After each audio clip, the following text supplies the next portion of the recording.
Welcome. In this video, we'll go over how to block websites from creating a 3D map of your surroundings when using Google Chrome.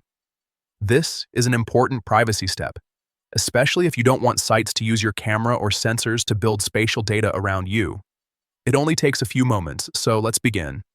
First, open Google Chrome on your device. Make sure you're using an updated version of Chrome so all privacy settings are visible and working correctly. Next, tap the three dots located in the upper right corner of your screen. This opens Chrome's main menu, where you'll find several options related to customization and privacy.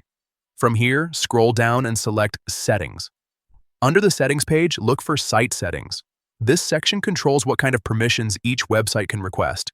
You can adjust things like camera access, location, microphone, and more. Now, scroll through the list until you see an option called Augmented Reality.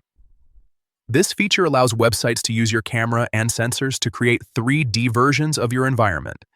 It can be useful for some applications, but if you'd rather keep that data private, here's how to turn it off. Simply tap on Augmented Reality and you'll see a toggle switch. Turn this option off to prevent sites from scanning or creating 3D maps of your surroundings.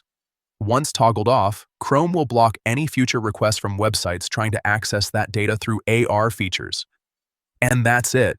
You've successfully disabled augmented reality permissions on Chrome.